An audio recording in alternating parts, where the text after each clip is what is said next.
മണ്ണൊക്കെ നിറച്ച് റെഡിയാക്കിയിട്ടുണ്ട്. അപ്പം ഞാൻ ചീര നട്ട് പിടിപ്പിച്ചോക്കട്ടെ അതിൽ.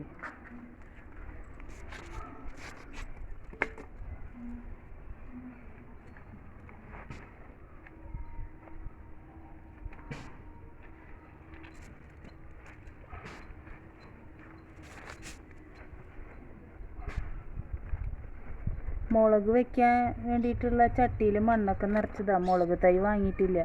അപ്പം അതിൽ ഞാൻ ചീര നട്ട് കൊടുത്തു നോക്കാം.